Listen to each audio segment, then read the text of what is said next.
Hi everybody, welcome back to Flat Water, Flat Earth. Today I'm presenting some evidence that a gentleman has provided to me, talking about his experience of visiting Antarctica. This is not the first time I've received a message like this. I've received a few of them. The last reading that I did of it had a terrible sound quality. So I'm going to reread it and see how it sounds.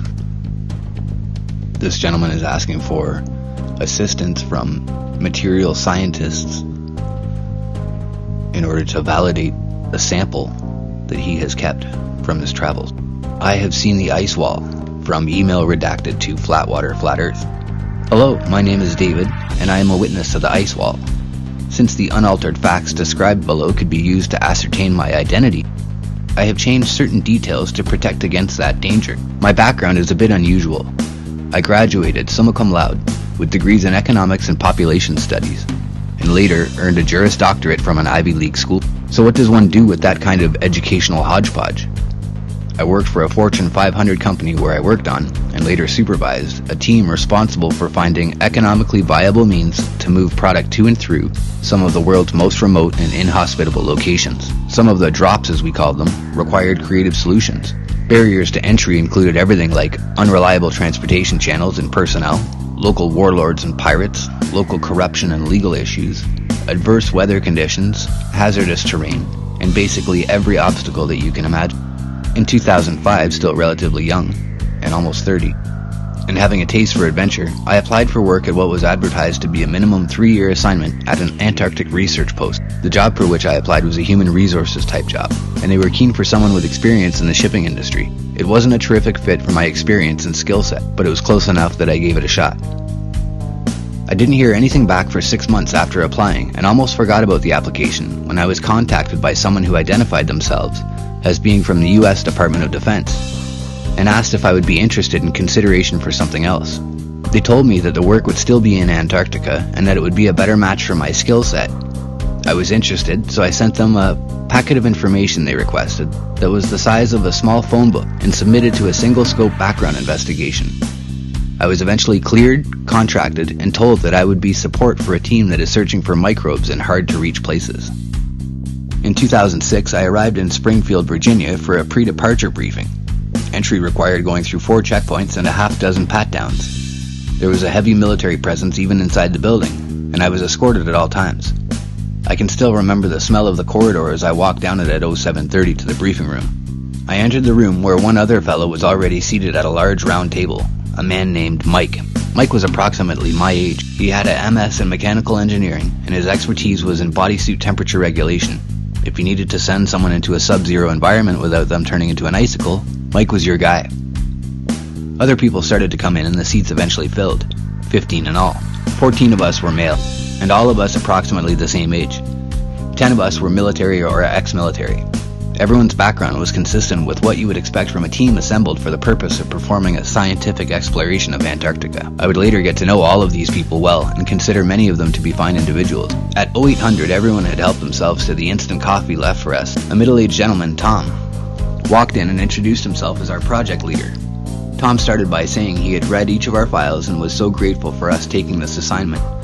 Yada yada. He then started a slideshow presentation. Slide 1 read Project Copernicus, the name of our assignment.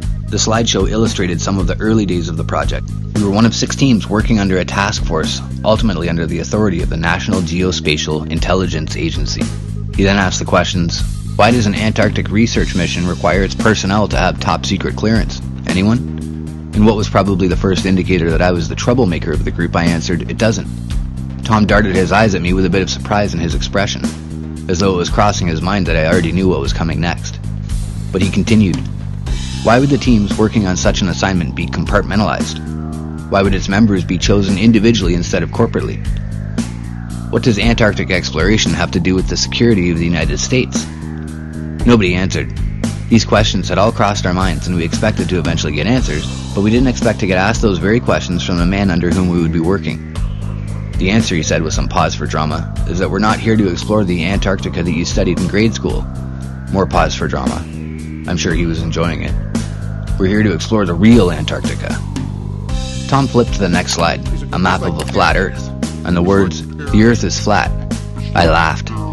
In my mind, Others laughed as well, but I can't say whether I merely projected my amusement on them, or whether they were actually laughing as well. Tom clearly anticipated our reaction. Without a word, he flipped to the next slide. A photo of a battleship alongside an ice wall that dwarfed it by comparison. Next slide, a photo taken from approximately a mile in air, ocean at bottom against the ice wall, followed by an incredible empty vastness that eventually disappeared into darkness. Next came a video. It was a heavily bundled Tom, though a bit younger, walking atop the ice wall where it met the ocean, and narrating his observations.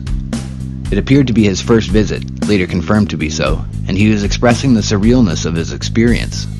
More videos, more pictures, more graphs, data, and explanations. The slideshow ended, and Tom told us that we would be supporting exploration beyond the ice wall. Well, to say that there was a lot of discussion at that point is an understatement.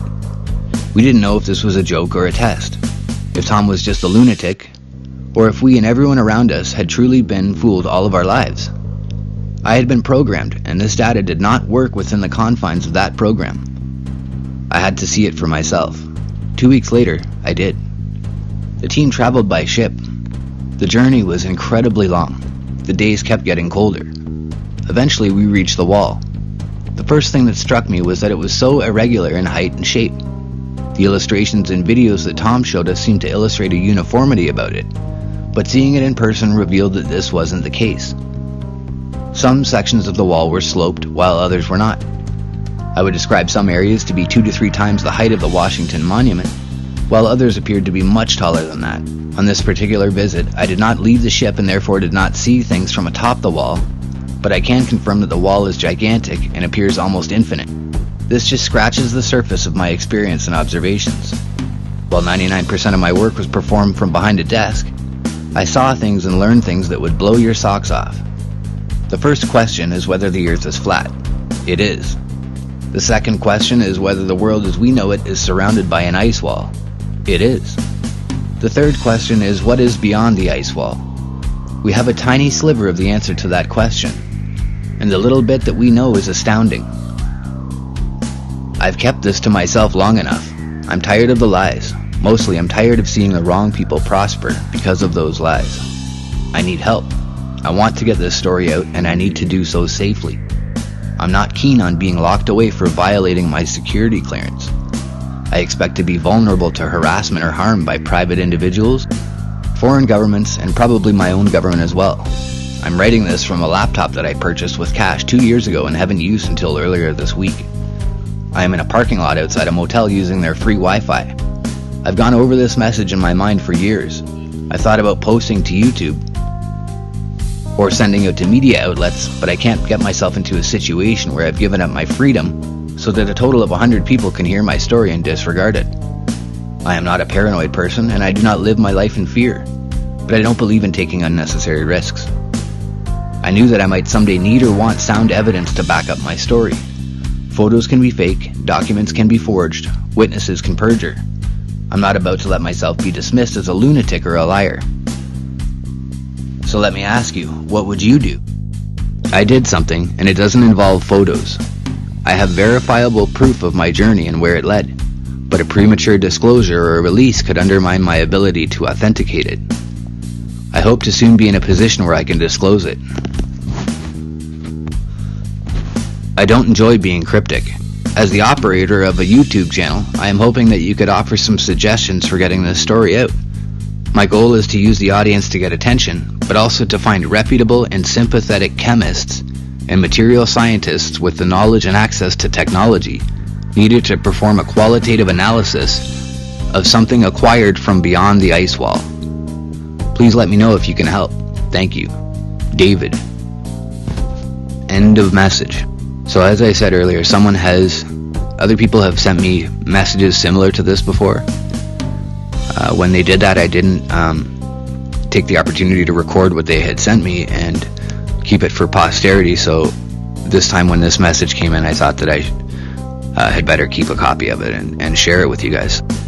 There is what David has sent me. I hope this was interesting to you and informative, if nothing else. Thanks for watching, guys.